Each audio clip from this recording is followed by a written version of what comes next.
Bonjour encore une fois à toutes et à tous bienvenue pour ce webinaire, ce nouveau webinaire consacré voilà, aux clés de réussite, donc contrôle URSSAF et donc contrôle fiscal. Donc on va parler de contrôle, vous l'avez compris.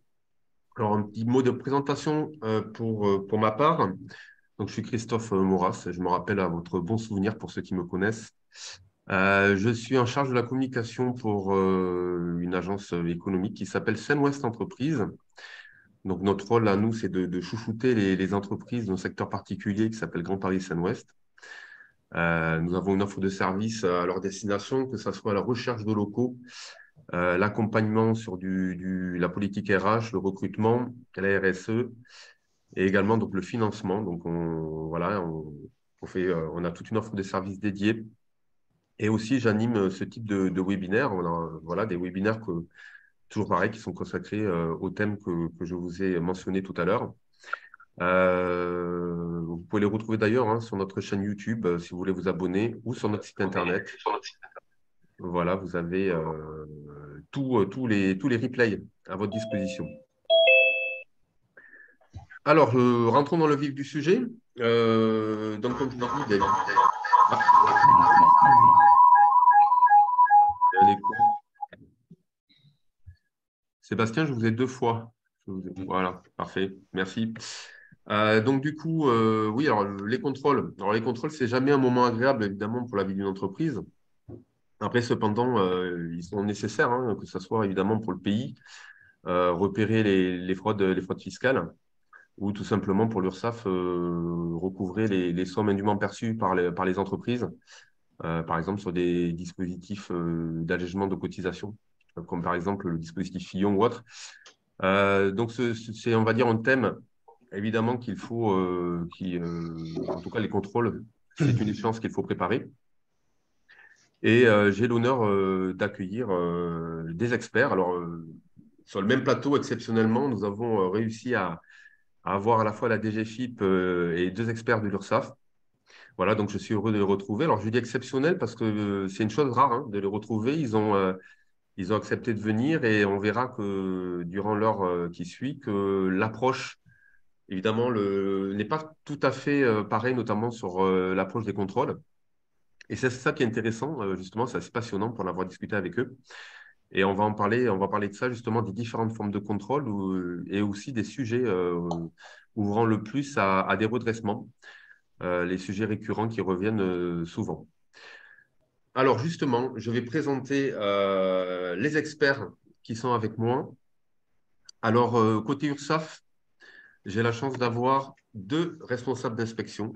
Donc, Sébastien Chapsal, Bonjour. voilà, il lève la main, et Emmanuel Chaffin. Bienvenue. Bonjour. Et côté DGFIP, j'ai le plaisir de retrouver Cédric Saint-Antoine, responsable du service d'accompagnement fiscal pour les entreprises d'Île-de-France. Bonjour Cédric. Bonjour. Voilà, bienvenue. Alors, j'avais un peu quand même, je voulais parler d'une anecdote assez drôle à vous narrer, puisque durant la préparation de ce webinaire, je tiens à préciser évidemment que les auditeurs ne seront pas forcément contrôlés à l'issue à l'issue de cette séance. Donc, il n'y a pas de souci. Voilà, quoique. Non, enfin, bon, voilà, je blague à part. En Je dis fonction ça des parce que questions.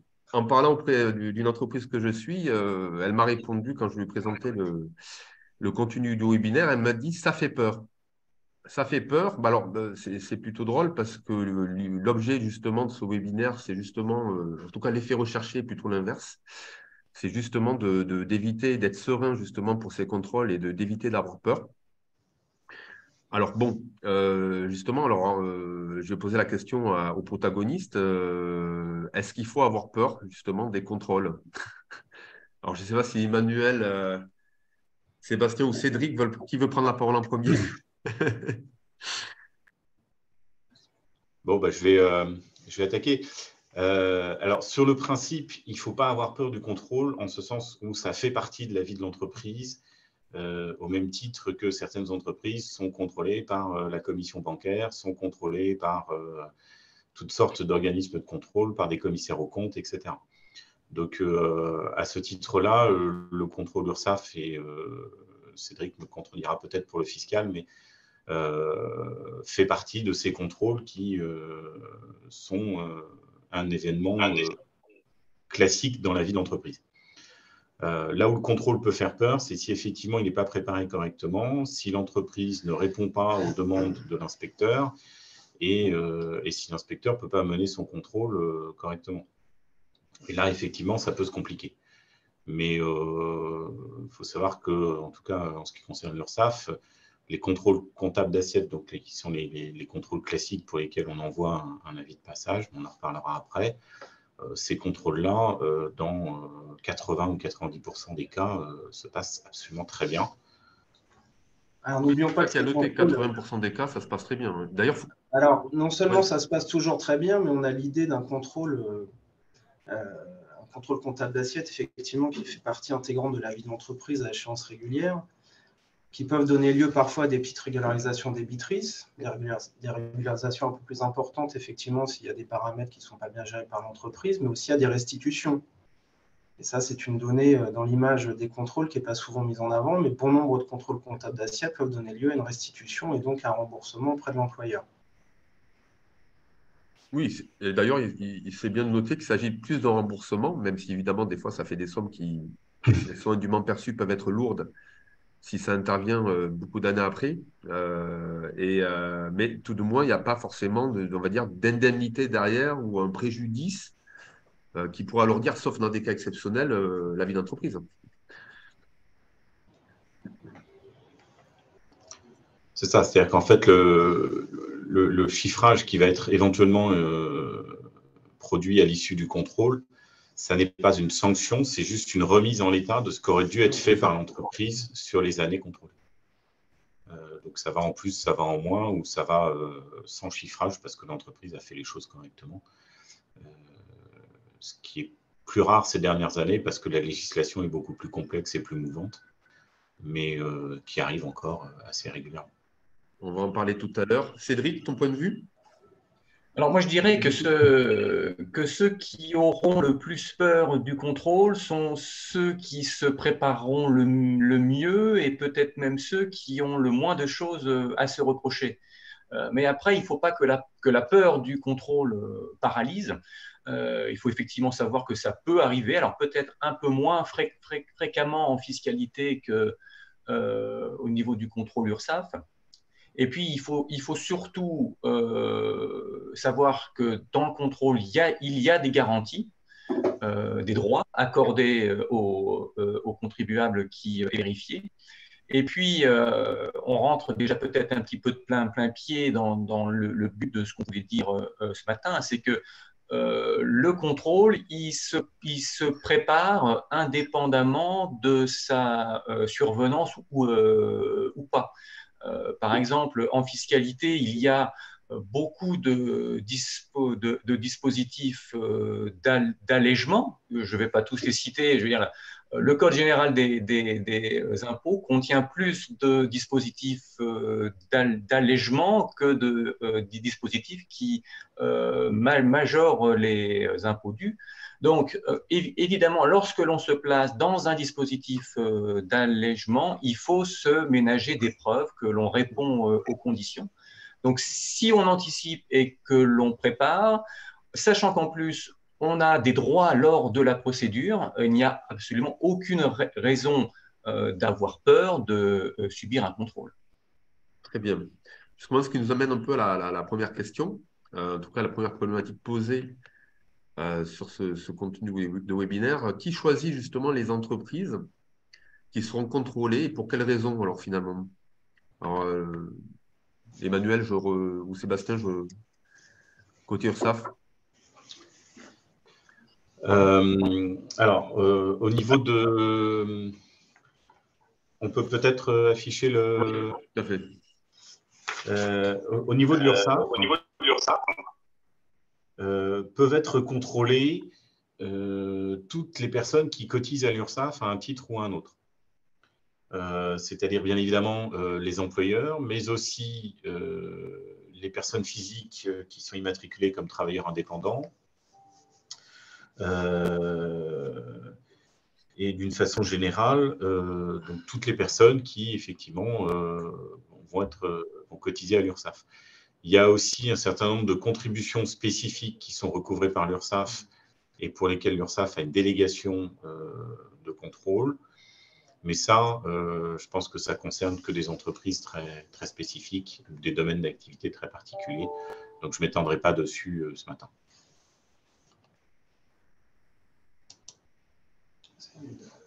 Alors, qui choisit justement, comment ça se passe, le processus de sélection pour Alors, une on a entreprise? évoqué un petit peu l'idée qu'un contrôle URSSAF a un caractère relativement universel, hein, c'est-à-dire que tout type de cotisants, TPE, PME, grande entreprise, très grande entreprise, peut faire l'objet d'un contrôle avec des particularités. Néanmoins, effectivement, il y a un ciblage qui est fait sur la sélection d'une population type avec différents critères et avec un tirage au sort qui est élaboré dans cette population, qui donne lieu à des plans de contrôle qui sont diffusés aux équipes et qui sont préparés tout au long de l'année. Voilà. Alors ça, on parle bien sûr de contrôle comptable d'assiette pour lequel l'employeur est prévenu qu'ils font l'objet d'un courrier préalable, hein, ce qu'on appelle l'avis de contrôle. Évidemment, dans la lutte, dans le cadre d'une mission importante de l'inspecteur URSSAF, qui est la lutte contre le travail dissimulé, ça va être des actions inopinées sur le terrain, sur signalement par recoupement d'anomalies. On ne va pas prévenir une entreprise d'une visite dans le cadre du travail dissimulé, sinon on risque de ne pas trouver beaucoup de salariés dans une situation de fraude. Voilà, c'est un petit peu... Ça, c'est des cas particuliers, mais la plupart des cas, c'est vraiment, voilà, c'est des processus un peu inopinés par tirage au sort sur des contrôles que vous n'avez pas effectués sur des entreprises précédemment, par exemple. Alors, on a différents types de plans. On a des plans qui concernent les très petites entreprises, on a des plans qui concernent les très grosses entreprises, mais effectivement, malgré tout, l'ensemble des plans qui sont énoncés chaque année, qui sont programmés par les instances régionales au niveau de l'URSSAF Île-de-France, comprennent tout type de cotisants. Hein. Donc après, effectivement, au sein de cette cible, il y a une sélection de contrôles à faire qui sont relativement aléatoires pour la plupart. Très bien. Cédric, de ton côté, est-ce que ça se passe pareil? Je ne crois pas, non? Alors, c'est un petit peu la même idée, mais je pense que côté impôt, on va un peu plus loin dans la sélection. Mais d'abord, une première remarque quand même, c'est qu'il faut savoir que le vérificateur que vous allez rencontrer, ce n'est pas lui qui a choisi de vous contrôler. La mission qui consiste à sélectionner les entreprises à contrôler, elle est assurée par des services dédiés.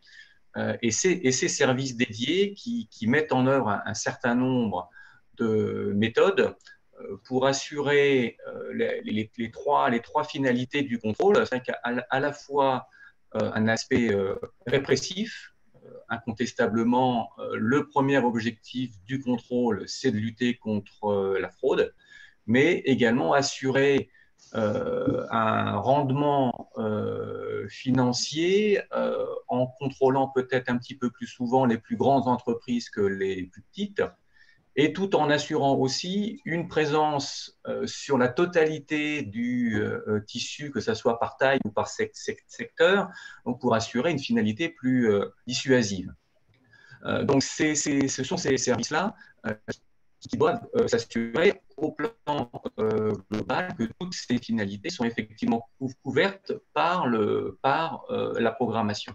Après, de ces dernières années, la DGFiP s'est quand même tournée vers de plus en plus d'analyse de risque et plus précisément de data mining et des algorithmes d'intelligence artificielle, tout ça étant assuré au niveau national pour de plus en plus précises les entreprises à contrôler. Donc, aussi bien parce qu'il y a des incohérences internes aux déclarations déposées, mais aussi bien parce qu'une entreprise va, par exemple, avoir des caractéristiques différentes des entreprises qui sont comparables, ou alors parce qu'elle va avoir des caractéristiques proches de celles des entreprises qui ont déjà été contrôlées dans son segment d'activité. Voilà. Et puis l'autre aspect Je passe vite parce que Oui. je pense que ce n'est pas, c'est pas les personnes qui sont là qui seront ciblées par cette méthode. Tout ce qui relève de la lutte contre la fraude va essentiellement être nourri par les échanges d'informations avec les autres administrations, police, justice, URSSAF, douane, etc. Voilà. Ok, Cédric. Juste peut-être régler légèrement ou peut-être on t'entend des fois un peu saccadé. Ah, oui, alors, Voilà. je suis un peu dépendant de la qualité de la Ok. connexion ici. Est-ce que tu veux nous parler justement des différents contrôles, les formes de contrôle Oui, pour la DGFiP? oui, alors traditionnellement, on distingue deux formes de contrôle. Un contrôle dit sur pièce, c'est-à-dire qui est mené par les agents de la DGFiP sur les seules déclarations déposées, et c'est un contrôle qui est mené du bureau sans que l'entreprise en soit informée. Et cette procédure peut aboutir à des rectifications qui sont proposées directement sans que l'on ait rencontré l'entreprise. Et puis vous avez une deuxième gamme, mais en général, c'est ça c'est de ça dont on parle lorsqu'on est en contrôle, c'est-à-dire le contrôle dit sur place, même si c'est de moins en moins vrai, donc qui est un contrôle de la comptabilité et des pièces justificatives associées à la comptabilité. Et la comptabilité et les pièces sont confrontées aux déclarations déposées. Ça, c'était la tradition. Depuis quelques années, ces deux formes de contrôle se sont hybridées un petit peu, puisqu'il a été mis en place un contrôle dit examen de comptabilité, c'est-à-dire que c'est la comptabilité qui est analysée depuis le bureau à partir du fichier des écritures comptables. Et c'est généralement un contrôle qui va porter sur un ou deux points qui sont précisément définis dans l'avis qui est envoyé à l'entreprise. Et puis, rapidement, aussi, lorsqu'on parle aux entreprises, elles incluent très souvent une autre forme de contrôle qui n'est pas compté comme un contrôle au sens juridique, mais c'est tout ce que l'administration fiscale va demander lorsqu'une entreprise sollicite le remboursement d'un crédit d'impôt ou d'un crédit de TVA. Donc, un certain nombre de justificatifs à fournir. Même si ce n'est pas un contrôle en soi, je comprends bien que ça puisse être vécu de la même façon par le dirigeant d'entreprise. Très bien. Merci Cédric. Alors, je précise, pour les participants qui nous suivent, n'hésitez pas à poser des questions via le chat ou le question-réponse. Je pourrais les prendre à la volée ou de toute manière, on se prendra en temps d'échange à la fin pour vos questions peut-être un peu plus personnelles. Mais n'hésitez pas à intervenir sur le chat ou le chat. Alors, côté URSSAF, les différentes formes de contrôle. Je vais partager l'écran.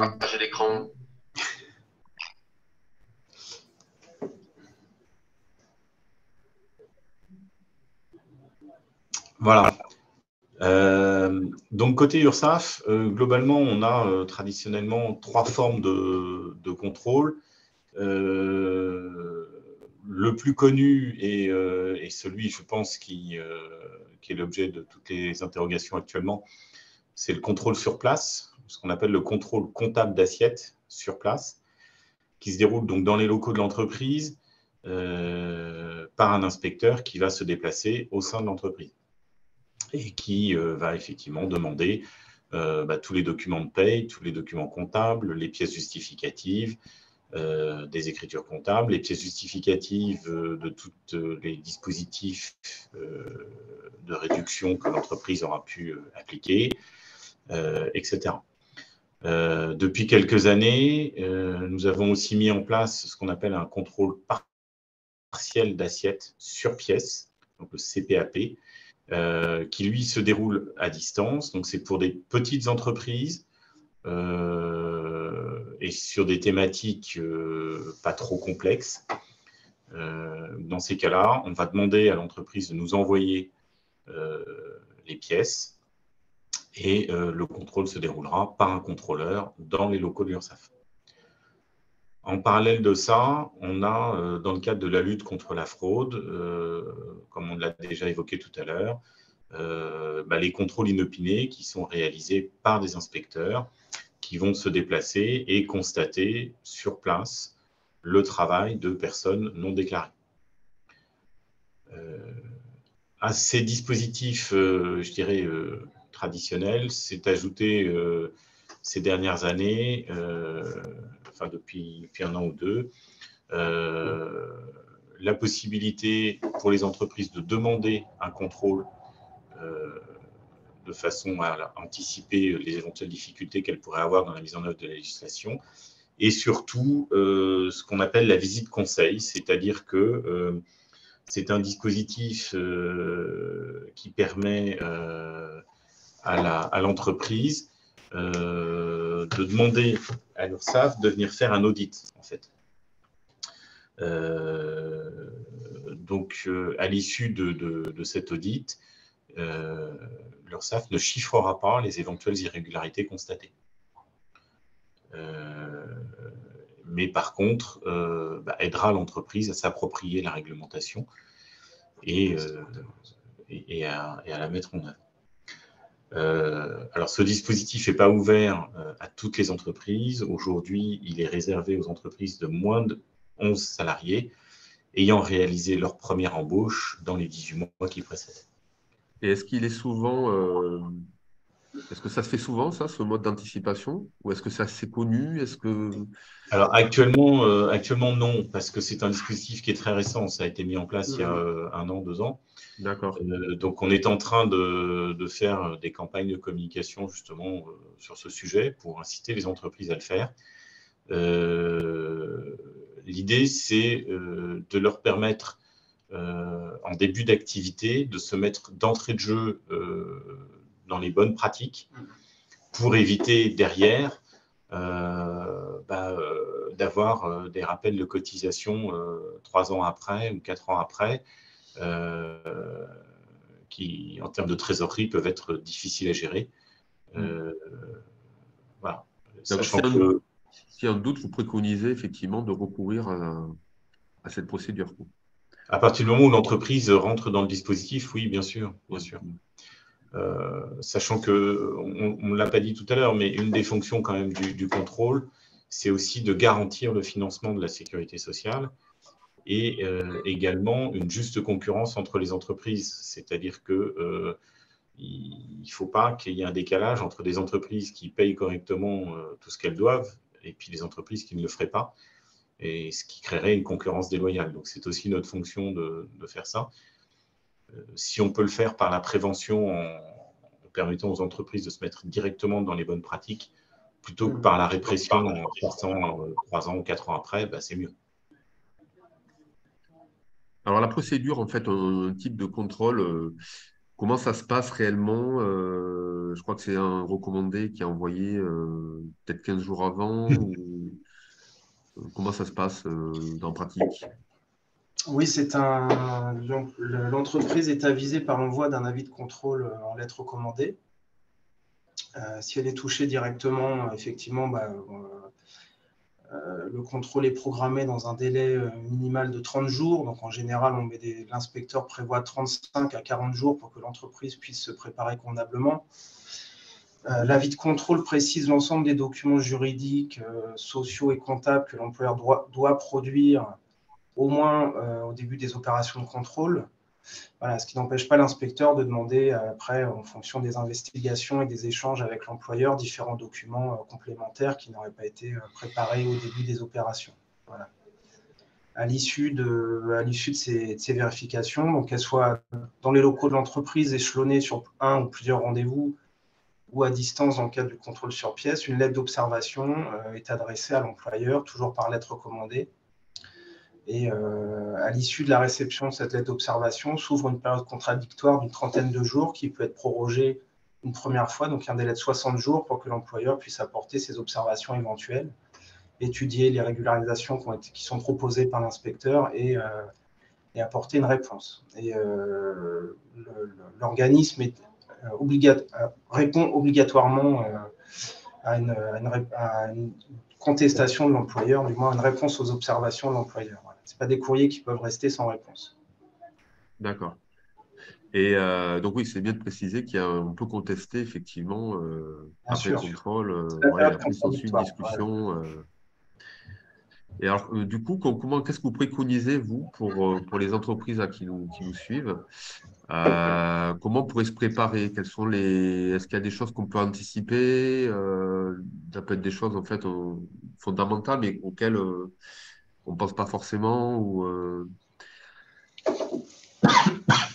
En termes de formalisme, une préparation convenable et rapide d'un contrôle, c'est déjà de pouvoir éditer l'ensemble des documents de paye qui vont être nécessaires pour les vérifications et la corrélation avec les rapprochements avec la comptabilité.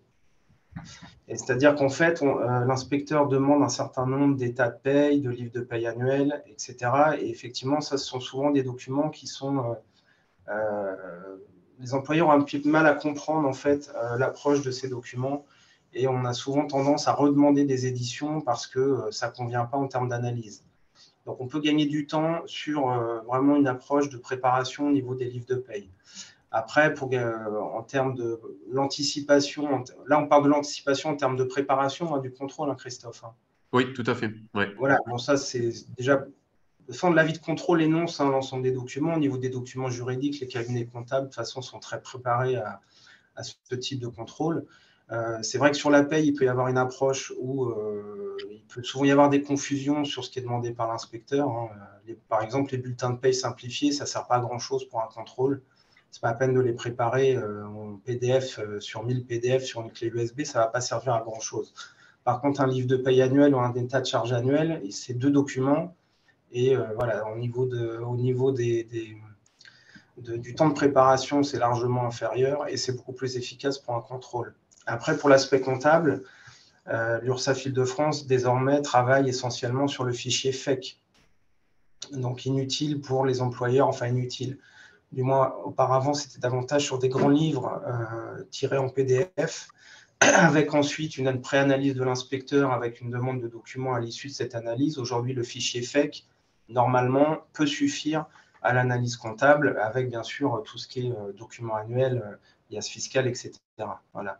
Donc déjà, il y a un kit, on va dire, qui est relativement minimaliste au début d'un contrôle qui peut s'étendre, mais parfois les employeurs, quand ils reçoivent l'avis de contrôle, ils se tirent un petit peu les cheveux en disant mais il y a un nombre de documents assez incroyable à préparer. Et en fait, quand on étudie vraiment les demandes et les documents efficaces aux investigations de l'inspecteur, ce n'est pas si nombreux au départ. La majorité des entreprises que vous visitez, généralement, sont plutôt bien préparées, ça se passe plutôt bien, ou est-ce qu'il y a des impairs qui sont assez, on va dire, récurrents côté entreprise? C'est relativement différent en fonction de certains départements, peut-être plus à fraude que d'autres. C'est relativement différent en fonction de la typologie des entreprises. Certains cabinets comptables. Pour une PME ou TPE, on va dire, par exemple. Type TPE, on peut avoir un petit peu de tout en termes de préparation et encore une fois, l'activité peut faire évoluer un petit peu. Ça va dépendre aussi de la qualité de l'accompagnement par le cabinet comptable, souvent dans les TPE. Ouais.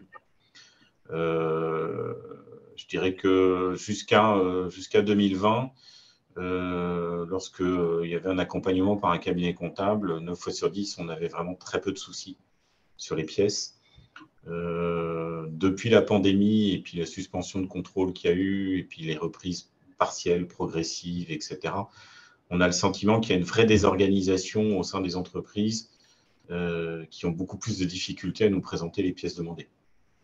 Oui, et puis il y a eu le rééchelonnement de tout ce qui est cotisation avec la crise. Alors, ça a dû forcément un peu… c'est pas facile avec les nouveaux échéanciers, tout ça. J'imagine qu'il y a peut-être vous êtes plus, vous, sur le pont pour contrôler, peut-être ça, ou finalement, ça se passe plutôt pas mal pour la renégociation des échéanciers et le suivi, en fait, des recouvrements? Non, les mesures qui ont été prises dans le cadre de la crise Covid n'ont pas eu vraiment d'impact en termes de scoring. L'idée, c'est qu'effectivement, il y a eu des secteurs qui ont été neutralisés pendant un certain temps, les secteurs dits fragiles. Donc désormais, effectivement, ce qu'évoquait Emmanuel, c'est qu'il y a une reprise de contrôle dans certaines activités. Par exemple, on peut citer les HCR, le secteur d'hôtel, café, restaurant. Donc effectivement, c'est peut-être des entreprises qui ont été un petit peu, entre guillemets, non sollicitées ces dernières années et qui ont un petit peu de mal à reprendre la démarche de production de pièces au niveau d'un contrôle qui soit fiscal ou social. Voilà, pour autant, il n'y a pas eu de changement majeur, sauf que pendant la crise Covid, effectivement, les documents étaient beaucoup demandés par voie dématérialisée. Il y a eu des notions de contrôle à distance sur accord de l'employeur, voilà, qui a été effectué pendant cette période. Et on s'est aperçu que bien souvent, les entreprises préféraient finalement rencontrer l'inspecteur. Et en termes d'élaboration du contrôle et de production de documents et de compréhension dans ce qui était nécessaire pour l'achèvement du contrôle, c'était beaucoup plus efficace que de parler à distance et d'envoyer des documents par des liens qui parfois, ça devenait beaucoup plus chronophage. Très bien. Toi, de ton côté, Cédric? Oui, Alors, moi, j'ai pas grand-chose ouais. à rajouter. C'est vrai que là, c'est un peu la même logique du côté, du côté impôt. Je pense pas qu'on puisse dire qu'il faut se préparer au contrôle. C'est-à-dire que toute la vie de l'entreprise, du dirigeant est accompagnée par les conseils divers et variés qu'il peut avoir, consiste à constituer une documentation qui motive et justifie certains choix économiques ou financiers et donc in fine fiscaux. Il n'y a pas à avoir sa pochette sur le bord du bureau en disant voilà, si j'ai un contrôle, je vais sortir ça. Non, mais par Ça contre, se fait tout. ouais. Ça se fait tout au long de la vie comptable et financière d'une entreprise. Il y a aussi, il faut savoir, de plus en plus de contrôles qui vont être ciblés. Donc, ça va être ciblé que sur la TVA, ciblé que sur les provisions. Donc, si on commence en amont à se dire, il faut que je couvre absolument tout et que je sois blindé en documentation, on va y passer un temps fou. Et surtout que ça ne sert pas à grand-chose, parce que dans un premier temps, il faut effectivement fournir le fichier des écritures comptables, et ensuite, en fonction des sujets qui vont être investigués par le vérificateur, il va falloir produire telle ou telle pièce justificative. Après, comme je vous le disais au début, à partir du moment où l'entreprise se place sous un régime ou d'allègement ou d'exonération ou autre, il faut absolument qu'elle se ménage des éléments de preuve comme quoi elle rentre dans les conditions fixées pour en bénéficier. C'est à peu près le seul conseil que je pourrais donner, mais j'ai presque envie de dire que c'est du bon sens. Oui, et d'ailleurs, pour rejoindre ce que disaient Emmanuel et Sébastien tout à l'heure, il y a une procédure aussi anticipée côté des GFIP finalement. Alors, c'est pas valable sur tout, hein, mais sur le rescrit, par exemple. Quand on veut Oui, solliciter des aides, alors je sais que pour les entreprises innovantes, le crédit d'impôt recherche, le crédit d'impôt innovation, ce sont des choses qui leur parlent. Et effectivement, le rescrit est un bon outil pour anticiper, pour déjà élaborer un premier dialogue avec l'administration.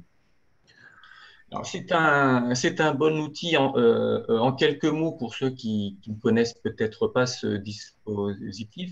Le rescrit, c'est la possibilité pour une entreprise, pour un dirigeant, de solliciter l'administration fiscale sur la règle applicable à une situation de fait ou de droit. Vous pouvez prendre n'importe quel événement de la vie économique et financière d'une entreprise qui a des conséquences en fiscalité et vous pouvez demander à l'administration de prendre une position sur la règle applicable. Ça, c'est les rescrits généraux. Vous pouvez par exemple demander à l'administration que de vous garantir que vous avez droit à la TVA à taux réduit. Vous pouvez demander des choses sur les provisions clients, enfin vous pouvez demander pas mal de choses. Et puis vous avez un certain nombre de rescrits plus spécifiques, notamment ceux que tu citais là. Et je citerai aussi peut-être en premier pour les entreprises innovantes, le rescrit sur les jeunes entreprises innovantes, donc qui apportent des avantages fiscaux, mais surtout, je pense, des avantages sociaux. Et donc, effectivement, lorsqu'une entreprise prétend être une jeune entreprise innovante, donc répondre aux conditions posées, j'invite le dirigeant très fortement, et ils le font maintenant très très vite, hein. On n'a plus trop besoin de le répéter. J'invite très très fortement l'entreprise à demander un rescrit jeune entreprise innovante, parce que je vois mes collègues de l'URSSAF qui hochent un petit peu la tête. C'est un document qui est demandé quasi à chaque fois lors du contrôle comptable d'assiette pour justifier de ces réductions de cotisation. Absolument. J'ajoute juste que le système de rescrit, comme l'a décrit Cédric, existe également au niveau de l'URSSAF. Ah, d'accord. Okay. Donc, une entreprise qui souhaiterait mettre en place une nouvelle procédure sur les frais professionnels ou un nouvel accord d'entreprise sur un dispositif particulier ou une nouvelle couverture prévoyance ou des choses comme ça, peut effectuer un rescrit pour faire valider ce qu'elle va faire en amont de la mise en place au sein de l'entreprise. Dès qu'il y a une interrogation, au final, sur un sujet particulier, il y a une possibilité de rescrit. Et alors, comment ça se passe? On vous dépose le rescrit. Est-ce que c'est comme la DGFiP? C'est-à-dire, s'il n'y a pas, au bout de 3 mois de réponse, on considère que c'est OK, ou l'entreprise peut souffler? Est-ce que dire c'est bon, je suis couvert? Non, il y a un courrier qui est adressé par l'employeur. Parfois, on les incite également à le faire quand la question, effectivement, a une méthodologie, on va dire, un petit peu originale qui peut être proposée par l'employeur sur des remboursements de frais, par exemple, sur des grands déplacements, ou sur, effectivement, des thématiques très juridiques comme un contrat frais de santé qui va faire appel à un collège de salariés particuliers. Il y a une demande qui est faite en amont par l'employeur, avec vraiment clairement une demande de rescrit qui est indiquée. Dans ce cas-là, le service de la direction juridique de des URSSAF répond systématiquement à l'employeur. Voilà, pour lui confirmer que la législation tient la route sur ce point et qu'il peut la mettre en pratique au sein de l'entreprise, ou éventuellement, effectivement, l'inviter à corriger la situation parce qu'en cas de contrôle, il risquerait une régularisation sur ce thème. Voilà. Très bien. Alors, passons maintenant, je pense que c'est un sujet brûlant, finalement, ce qui avait intéressé, je pense, tout le monde. Quels sont les sujets, justement, qui ouvrent un redressement? Vous, de par votre expérience, hein, évidemment, on va passer à la diapo suivante. Les sujets récurrents que vous trouvez, par exemple, côté URSSAF, qui ouvrent en redressement, voilà, les impairs souvent, les sommes indûment perçues par les entreprises. Alors, je vois là j'en vois trois principalement. Alors, effectivement, comme en amont, comme précisait Emmanuel tout à l'heure, la législation de sécurité sociale change régulièrement. La matière a été très mouvante ces dernières années. C'est vrai qu'on peut néanmoins isoler deux types de familles faisant régulièrement l'objet de régularisation. Une première famille qui va être liée à tous les dispositifs de réduction, de cotisation. Et là, c'est davantage une gestion du cabinet comptable et de la paye, c'est-à-dire ce qu'on appelle la réduction de cotisation patronale, c'est-à-dire la réduction générale, anciennement réduction dite Fillon, hein, qui parle, je pense, à l'ensemble des employeurs, qui est, c'est vrai, une formule un petit peu complexe et qui a évolué dans le temps, voilà, qui a nourri de nombreux débats et de nombreux contentieux, de nombreuses interprétations aussi, puisque il faut convenir auprès des entreprises que le thème n'est pas simple, même si ça a tendance quand même à se professionnaliser de la part des employeurs et que les régularisations ne sont pas aussi importantes qu'il y a quelques années. Voilà. Mais c'est vrai qu'il y a une première famille qui est liée quand même à la thématique des réductions, que ce soit cette réduction générale classique, que ce soit les réductions sur les compléments maladie ou la allocation familiale, ou que ce soit sur les dispositifs, ce qu'on appelait avant les TEPA, introduits en 2008 et renouvelés ces dernières années sur tous les dispositifs d'heures supplémentaires et complémentaires. Voilà.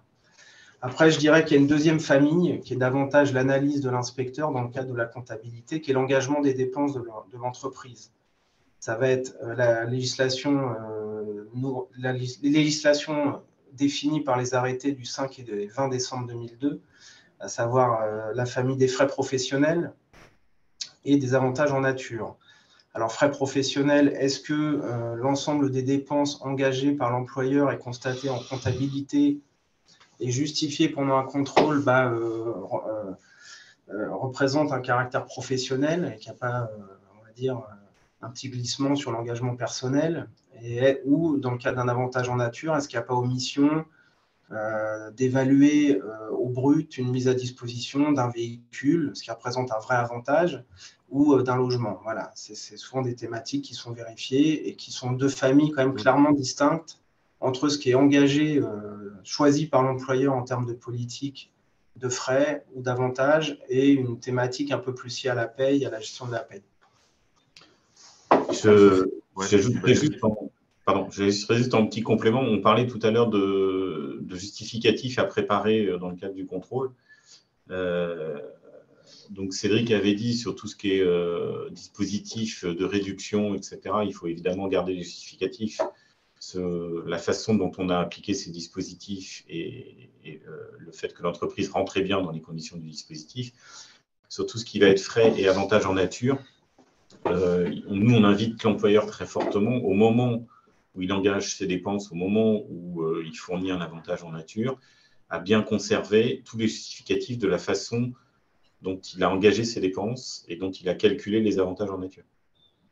De sorte à bien justifier de la nature de frais professionnels des dépenses engagées et de bien justifier du calcul de l'avantage en nature qu'il a effectué, qui ne se retrouve pas en panique au moment où l'inspecteur va lui demander de justifier de ses calculs. Donc rigoureux, tout garder, justificatif. J'imagine aussi que c'est très tentant concernant les frais professionnels aux avantages en nature, des fois de mélanger son cas personnel ou celui de la société. Donc, c'est même pas toujours volontaire, c'est-à-dire que c'est tentant, enfin oui, surtout dans les petites entreprises où c'est le chef d'entreprise, c'est son entreprise. Donc, il peut y avoir une confusion de patrimoine entre son patrimoine personnel et le patrimoine de l'entreprise. Il faut savoir que l'entreprise est une personne à part entière. C'est une personne morale, certes, mais c'est une personne à part entière. Et donc, elle a un patrimoine qui lui est propre et on ne peut pas mélanger les deux. Mais c'est même pas toujours avec de mauvaises intentions. Enfin, je veux dire, c'est souvent voilà, parce que pour lui, c'est naturel et c'est pas une volonté de frauder ou quoi que ce soit. C'est une confusion, mais c'est pas une volonté de fraude. Et sur la première catégorie, c'est souvent un problème peut-être de paramétrage aussi. La complexité faisant, je parle des dispositifs de réduction de cotisation. Oui, très, très fréquemment, on est rarement dans un aspect fraudogène volontaire d'augmenter les montants de réduction annualisés. On est vraiment souvent dans le mauvais paramétrage de paye, mais encore une fois, même si la réduction Fillon était mensualisée jusqu'en 2011, elle a été annualisée ensuite. Il y a eu un certain nombre d'années, on va dire, où ça a été plutôt compliqué pour les cabinets comptables. Aujourd'hui, ça a vraiment tendance à se calmer, à se professionnaliser. Et bon, c'est vrai que c'est un thème qui est très connu au niveau national. Hein. Je pense que vous parlez réduction Fillon, même dans les médias, hein, ça les fait sourire, mais ça a vraiment tendance à se professionnaliser et les réductions sont beaucoup plus certifiées aujourd'hui. À cela s'ajoute également tout ce qui va être aujourd'hui, effectivement, les URSSAF sont amenés à vérifier tout ce qui a pu être alloué aux employeurs dans le cadre des aides liées à la crise Covid, hein, l'activité partielle. Donc, effectivement, attention aux écarts d'assiette entre ce qui a été indemnisé et ce qui est déclaré ensuite en revenu de remplacement, et également les exonérations et aides liées au Covid, hein, qui sont des compléments de cotisation patronale et qui sont normalement, hein, je veux dire, c'est quand même peu contestable de vérifier ce qui a été alloué dans les URSSAF dans ce cadre et qui font l'objet d'une réduction complémentaire qui doit bien être gérée en paye et qui sont actuellement vérifiées par les corps d'inspection. Très bien. Cédric, toi, de ton côté, alors c'est un peu plus épineux, peut-être les redressements, là, côté Non, DGFiP. non, parce que, enfin, tu sais, il y a pas grand-chose qui est vraiment complètement secret hein, non plus. Il y a beaucoup de rapports parlementaires sur le sujet. Enfin, c'est pareil pour les contrôles URSSAF. De toute façon, il y a beaucoup de choses qui sont rendues publiques. Public. Donc non, je vais pas. Ce que je vais vous dire là, c'est pas un secret d'État. De toute façon, si je le dis, si c'était un secret d'État, je n'en parlerai pas. Non, après, alors sur les sujets qui reviennent souvent en contrôle, ben, vous avez évidemment le sujet de la TVA. Hein, c'est la première recette fiscale de De l'État, l'État. donc c'est évidemment le premier impôt qui est contrôlé, et c'est un impôt donc, pour lequel c'est relativement facile d'en dissimuler une partie. Euh, Enfin, pas toujours, comme mes collègues disaient, pas toujours dans une intention de fraude. C'est sûr que lorsqu'on collecte la TVA sur un client, qu'on est censé la reverser, mais qu'en même temps, on a un peu de mal à payer ou les salariés ou les fournisseurs, on peut comprendre que c'est tentant de ne pas reverser toute la TVA juste le mois où c'est prévu. Après, quand c'est une façon de gérer chaque fois, non, ça peut pas non plus durer. Donc, c'est effectivement le sujet de la rétention de la TVA, c'est un sujet classique de redressement, au même titre que la majoration ou l'anticipation du droit à déduction côté TVA déductible. Après, vous avez des sujets classiques aussi liés à toutes les charges.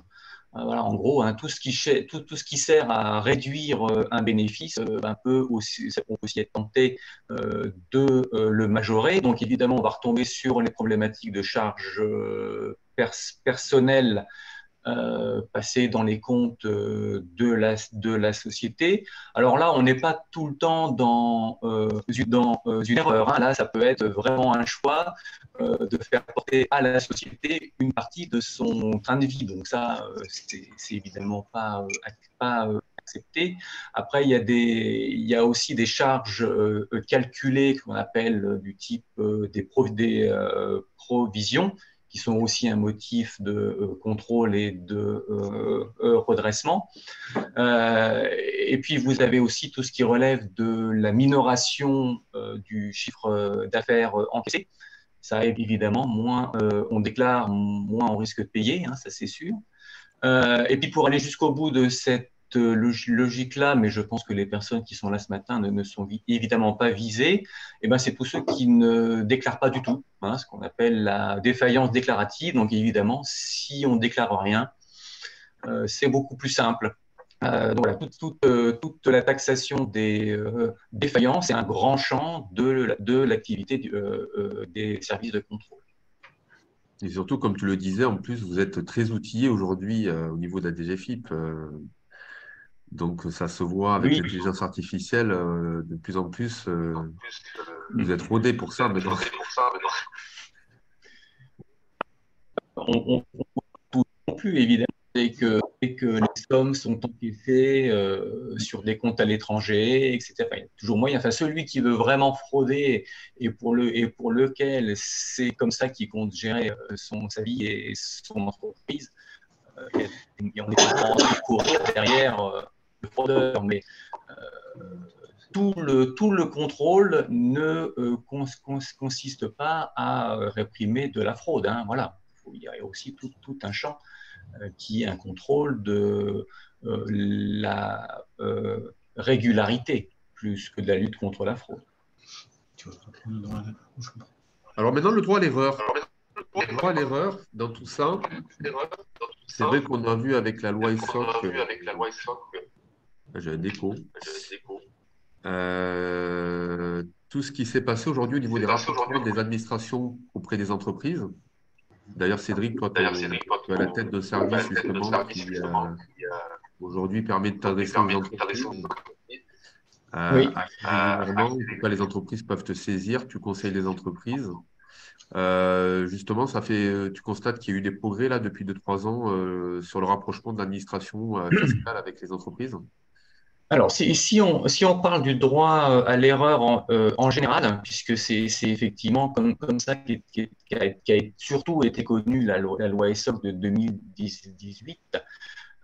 J'en parlais un peu sur la fin de ce que j'étais en train de dire entre qu'est-ce qui relève de la fraude et ce qui relève de la simple erreur. Il ne faut pas qu'il y ait non plus une ambiguïté sur ce qu'est le droit à l'erreur. C'est pas, on a le droit de se tromper, certes, mais c'est pas parce qu'on s'est simplement trompé qu'on ne sera pas redressé. Le droit à l'erreur, il consiste essentiellement à estimer que tel ou tel redressement a été commis, enfin que telle ou telle faute fiscale, telle ou telle erreur a été commise, mais sans intention de fraude. Et la distinction entre la simple erreur et la fraude se fera sur le taux de la majoration qui va être appliquée ou qui ne va pas être appliquée, hein, surtout lorsqu'on est en droit à l'erreur. C'est surtout ça, le droit à l'erreur, c'est le droit de se tromper, mais ce n'est pas le droit de ne pas être redressé. Voilà. Après, sur les relations, sur les relations entreprise-administration, c'est quand même une démarche d'assez longue haleine. Après, c'est vrai que l'offre de services que je porte depuis 2019 pour l'île de France rencontre un certain succès, c'est-à-dire qu'on a quand même de plus en plus d'entreprises qui osent demander à l'administration quelle est la règle applicable à leur activité. Alors, il y en a toujours qui vont choisir de rester cachés et d'attendre éventuellement de se faire attraper. Voilà. Mais cette idée qu'on peut interroger l'administration en amont, je pense, infuse de plus en plus, surtout effectivement quand on offre des guichets dédiés à cette intention, en tout cas à cette offre. Alors, côté URSSAF, Emmanuel, est-ce que vous faites le même diagnostic? Oui, l'essentiel a été dit, à savoir que le droit à l'erreur, ça permet, au nom de ce droit à l'erreur, de ne pas être sanctionné pour l'erreur qu'on a commise. Néanmoins, ça ne veut pas dire qu'il ne faut pas réparer cette erreur. Alors, comme je l'avais dit en début d'intervention, le contrôle URSSAF, il a pour fonction principale de remettre les choses telles qu'elles auraient dû être sur les années contrôlées. Autrement dit, les sommes qui auraient dû être versées, par exemple en 2020, sur un contrôle qui aurait lieu actuellement, le droit à l'erreur ne permet pas de ne pas les verser. Par contre, il va permettre de ne pas avoir de majoration de retard dans un certain nombre de cas de figure, si on rentre bien dans le cadre du droit à l'erreur, sur ces sommes qui auraient dû être versées. Mais le droit à l'erreur n'empêche pas la régularisation de l'erreur. Voilà. Oui, donc c'est même sorte de cloche de votre côté, effectivement. Absolument. C'est-à-dire que le droit à l'erreur, ça ne veut pas dire qu'on ne doit pas réparer cette erreur. En fait, c'est juste sur l'impact des majorations. Absolument. Et je rejoins Cédric sur la prévention et sur le fait que les entreprises nous interrogent préalablement. Ça les sécurise aussi en termes de trésorerie, et nous, ça nous sécurise aussi. C'est-à-dire que si les entreprises ont d'entrée de jeu les bonnes pratiques, sans attendre d'avoir un contrôle qui vient plusieurs années après, leur expliquer qu'ils se sont trompés et effectuer des régularisations qui parfois peuvent être lourdes financièrement, à la fois ça fiabilise le financement de la sécurité sociale et ça fiabilise également la trésorerie des entreprises. Très bien, on approche de 10 heures. Alors, on va passer aux questions, parce qu'on a beaucoup parlé, effectivement, mais j'imagine que les participants ont des questions. Tout du moins, moi, j'en ai reçu déjà en amont. Alors, je vais vous poser la question de… Justement, on a parlé des différentes formes de contrôle. Alors, la question est dirigée donc aux experts de l'URSSAF. Une question d'Olivier Lacollet sur quelle est la durée maximale d'un contrôle sur pièce. On parle de temps, donc de durée. Alors tout va dépendre également de la taille de l'entreprise. Dans le cadre d'une très petite entreprise, le contrôle est normalement effectué dans un délai de 3 mois. 3 mois à compter effectivement de la première visite de l'inspecteur dans les locaux de l'entreprise. Alors encore une fois, il y a un délai de 3 mois qui peut être prorogé une fois la demande de l'URSSAF, sous réserve éventuellement que l'ensemble des documents soient produits en bonne et due forme. C'est-à-dire que l'employeur ne va pas se présenter dans l'entreprise en faisant un certain nombre de demandes, trouver une carence effectivement dans la production des justificatifs et ensuite devoir annuler son contrôle à l'issue de ce délai. Voilà, au-dessus d'une cible de 20 salariés, il n'y a pas vraiment de temporalité dans l'exécution d'un contrôle. Ça peut durer 6 mois.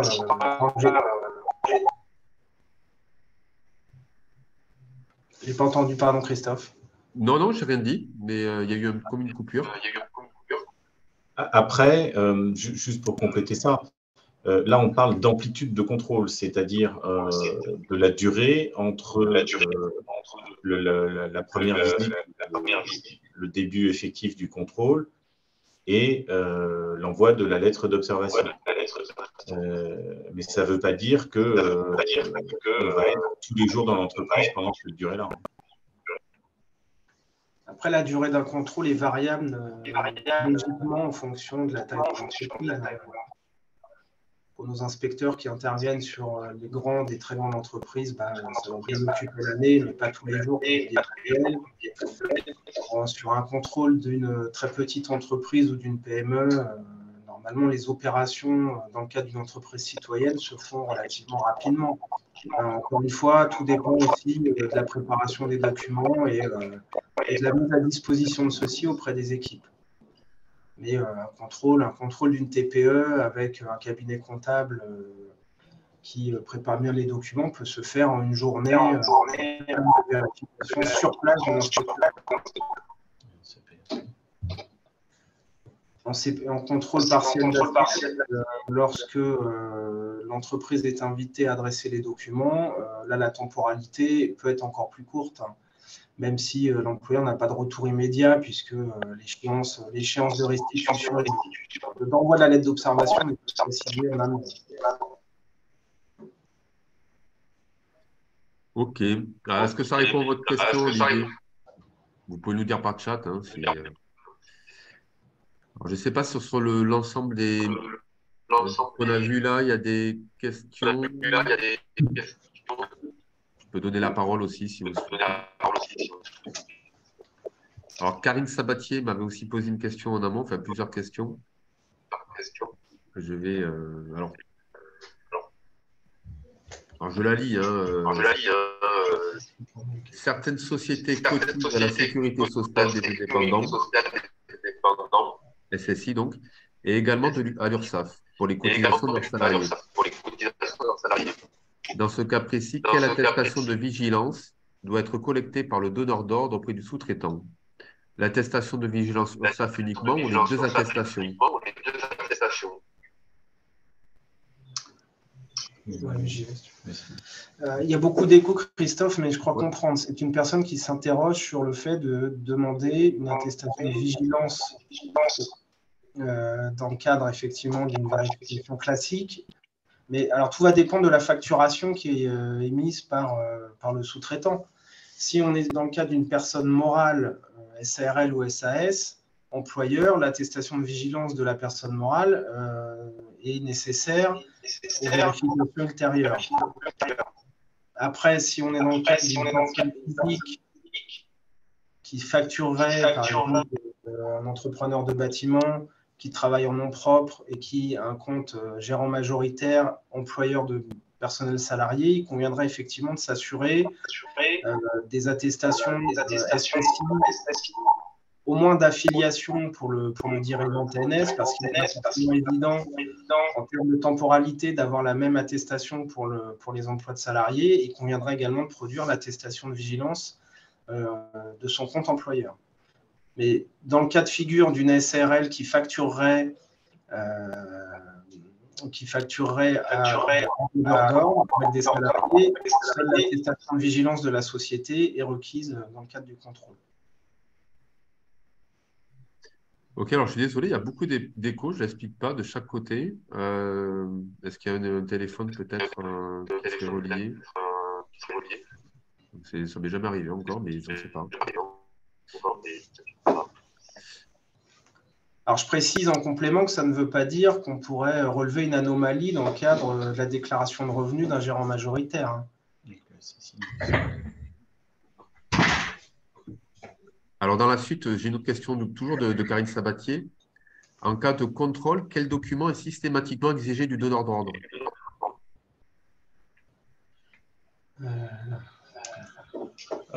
C'est un peu ce que nous venons de dire,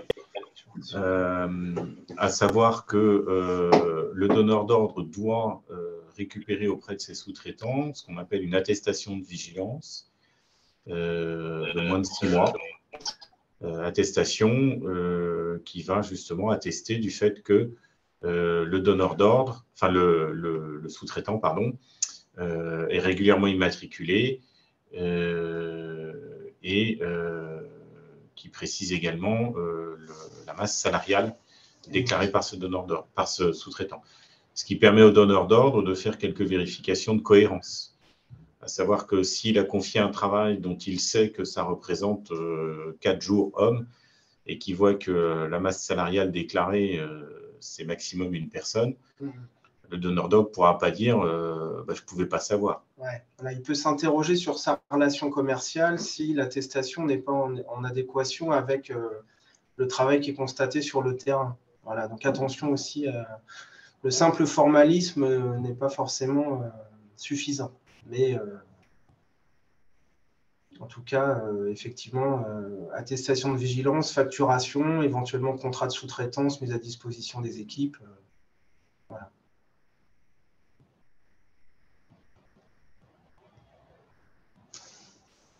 Christophe, vous avez coupé votre micro. Coupure de son. Oui, j'ai coupé au cas où pour les échos. Je ne sais pas si… Voilà. Dernière question de Karine Sabatier, toujours, toujours à destination de l'URSSAF. Dans le cadre d'un contrôle de l'inspection du travail, est-ce que la responsabilité du donneur d'ordre peut être engagée s'il a collecté uniquement l'attestation sociale de vigilance URSSAF et non l'attestation du dirigeant pour ses cotisations personnelles? Toujours à cette question. Si c'est un contrôle de l'inspection du travail, c'est à eux qu'il faudra poser la question. En ce qui concerne l'URSSAF, si, comme on l'a dit tout à l'heure, s'il s'agit d'une société, CRSA, SAS ou autre, on peut déclencher en parallèle le contrôle du gérant majoritaire de la SARL, par exemple, mais ce sera un autre contrôle. On enverra un autre avis de passage puisque, comme on l'a dit tout à l'heure, ce sont deux personnes distinctes. Et le contrôle de la SARL ne peut pas emporter en lui-même le contrôle du dirigeant, même s'il est majoritaire et TNS. Par contre, effectivement, il y a de grandes chances pour qu'on déclenche le contrôle en parallèle et que dès qu'on a connaissance de sa qualité de gérant majoritaire, on envoie un nouvel avis de passage pour son compte personnel. En gros, si on peut illustrer et compléter dans le cas d'une URL voilà, qui n'aurait pas de salariés ou qui n'en aurait plus et dont un donneur d'ordre aurait recours, effectivement, l'entreprise n'aurait pas les moyens d'obtenir une attestation de vigilance parce qu'il n'y aurait pas de déclaration courante. Néanmoins, elle aurait une attestation d'immatriculation et ça n'empêchera pas l'inspecteur de vérifier les revenus du gérant majoritaire qui est abrité, enfin quand je dis abrité, qui est derrière la structure URL. Voilà. Il y a une vérification qui est systématique. Voilà. Du concret, c'est bien. Bon, j'espère que Karine Sabatier, il Les réponses vous ont convenu. Vous pouvez réagir si vous voulez. Je peux donner la parole. Voilà, si vous voulez réagir sur quelque chose, n'hésitez pas, hein, profitez-en.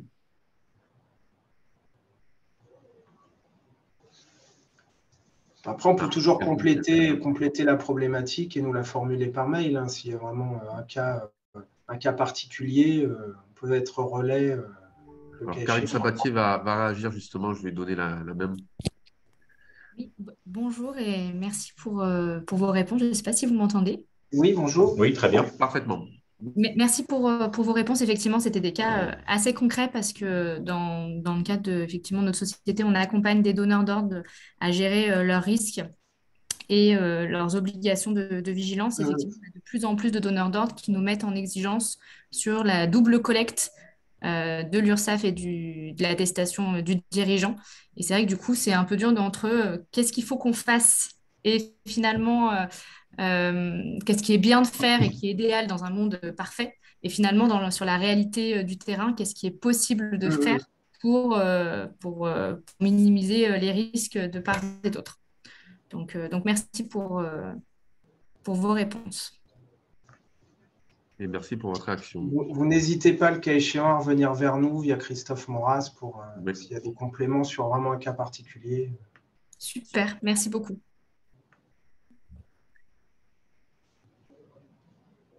Oui, d'ailleurs, effectivement, là, on fait ce webinaire ensemble, mais il est possible, hein, c'est ça qui est intéressant, le webinaire continue quelque part. Je vous enverrai le replay après, et il sera possible, si vous voulez, de me contacter ou que je vous donne les coordonnées, sous le contrôle évidemment d'Emmanuel et Sébastien, s'ils sont d'accord. Mais on s'était dit OK pour pouvoir effectivement régler quelques situations. Cédric, je suis désolé. Alors, oui, Emmanuel, tu voulais dire? Non, juste, il n'y a pas de souci, effectivement, dans un premier temps, pour être le point d'entrée. Maintenant, ça dépend sur quoi? Ça va dépendre sur quoi.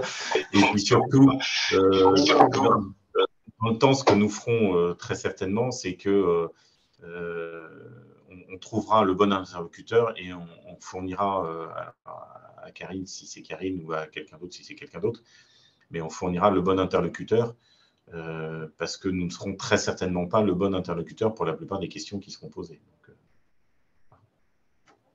oui, d'ailleurs, c'est une question qui arrive assez régulièrement. Quand j'ai des entreprises et au bout du fil, j'ai rarement des questions, je vous le dis, hein, sur l'URSSAF. Mais ils me disent oui, c'est vrai que c'est compliqué de les joindre, on ne sait jamais si c'est la bonne personne. Alors bon, là, on prouve que visiblement, on peut se démultiplier et trouver les bons contacts et interlocuteurs. Mais effectivement, peut-être que, je ne sais pas, au côté URSSAF, sur la plateforme, je sais pas, il y a peut-être des fois où on se perd, où les informations ne sont pas très claires. Il y a un espace partenaire, hein, pourtant, il y a un espace aussi personnel. Oui, voilà, il y a des espaces partenaires dédiés. Alors, ce n'est pas un monde idéal, on a des retours des employeurs. Effectivement, c'est souvent plus simple de continuer une relation avec un inspecteur rencontré sur le terrain, ou même nous qui sommes anciens inspecteurs, c'est pareil, hein. Bon, néanmoins, effectivement, normalement, l'URSSAF Île-de-France est désormais relativement bien préparé pour savoir ventiler l'ensemble des problématiques à tous les services dans des délais relativement courts et qui peuvent donner satisfaction aux employeurs. Voilà. Ça, c'est une donnée, même si effectivement l'aspect plateforme téléphonique au préalable n'est pas toujours parfois effectivement efficace sur le moment présent, et ensuite il y a une solution qui est apportée obligatoirement. À savoir que de toute façon, sur les questions d'attestation de compte à jour, il convient aux sous-traitants de les fournir aux donneurs d'ordre. Donc là, il suffit d'aller sur leur espace et normalement, en 2 minutes, c'est plié. S'ils ne la produisent pas auprès d'un donneur d'ordre, il faut que le donneur d'ordre s'interroge sur le fait que ce formalisme ne soit pas respecté. Très bien, merci en tout cas. Cédric, je suis désolé, je n'ai pas de questions pour toi. Ça veut dire que tout se passe bien à la DGFiP alors? Pas grave, hein. Non, ça se passe bien au côté URSSAF. parce qu'il y a plus de contrôle côté URSSAF que côté impôt. Donc, Ah oui, encore heureux que sur les 10 participants, il n'y ait pas eu la moitié qui ait eu à subir un contrôle de la DGFiP. Ça aurait été statistiquement improbable. oui, c'est vrai. Vous ne travaillez pas assez finalement à la DGFiP, hein, c'est ça. Hein. Pourtant, on a dit, hein, il faut vraiment chasser les fraudeurs. Hein. Il faut mettre de l'argent dans les caisses, on peut là. Hein. Que les personnes qui sont atteintes ne sont pas dans la cible de la lutte contre la fraude. Sinon, ça serait de bien piètre fraudeur, hein, si c'est pour venir comme ça se présenter. Moi, je voulais juste rebondir sur ce qui vient d'être dit, sur la façon dont on contacte l'administration. Juste rappeler pour les personnes qui sont là que votre premier interlocuteur du côté de la DGFiP, c'est votre service des impôts des entreprises, qui sont encore des services qui existent vraiment, installés localement et qui sont en charge d'une certaine partie, enfin de certaines communes. Donc, je vous invite vraiment, si ce n'est pas le cas, à avoir accès à votre compte fiscal pro sur impôt.gouv.fr et je vous invite, alors je vous laisse juge hein, évidemment, mais je vous invite à ne pas trop laisser les clés numériques au comptable. Parce qu'on s'aperçoit que c'est souvent le cabinet qui a la totalité des codes d'accès au compte en ligne. Et personnellement, je trouve que c'est dommage que le dirigeant se coupe totalement du contact avec son administration sous le prétexte que c'est le comptable qui s'en occupe. Vous avez sur votre compte en ligne notamment la possibilité d'avoir accès à une messagerie sécurisée sur laquelle vous pouvez poser toutes vos questions et sur laquelle l'administration répondra et sera également en mesure, si c'est nécessaire, de vous proposer un accueil personnalisé sur rendez-vous si la question le justifie. Donc, vraiment, il y a en principe tous les moyens pour avoir accès à l'administration et poser ces questions, mais il faut parfois, je pense qu'il faut ne pas donner toutes les clés, tous les codes, en tout cas ne pas donner tous les codes au comptable et pas, je pense, toujours un calcul adapté lorsque l'on a besoin de contacter l'administration. Message entendu, c'est intéressant effectivement de se dire qu'il ne faut pas se couper du contact, pas tout laisser au comptable. Il arrive aussi que le comptable fasse des erreurs aussi et je pense que c'est intéressant pour l'employeur, enfin l'employeur, les dirigeants aussi, d'être au contact de l'administration, pas forcément se couper. Tu as raison, c'est bien de le rappeler. Écoutez, il est 10h15. Je ne pense pas avoir d'autres questions. Écoutez, merci. Hein. Merci Emmanuel, Sébastien, Cédric, d'avoir explicité un peu comment se passaient les contrôles. Alors évidemment, on pourrait encore en parler, hein, mais je pense qu'on a dit un peu l'essentiel. Désolé pour les désagréments, je ne sais pas ce qui s'est passé au niveau des échos. Je ne sais pas, c'est peut-être... ce n'est pas la réponse, mais en tout cas, donc comme je vous l'ai dit, on vous arrivera le replay et également les coordonnées, enfin mes coordonnées, si vous voulez souhaiter rentrer en contact avec Cédric, Emmanuel ou Sébastien, il n'y a pas de souci, vous pouvez me poser la question et je me ferai le plaisir de vous mettre en relation. Encore une fois, merci. Merci aux participants, merci Emmanuel, Sébastien, Cédric, de vous être prêtés au jeu. Et je vous dis à bientôt. À bientôt. Merci à tous. Merci à tous. Bonne journée. Au revoir. Merci à tous. Bonne journée. Au revoir.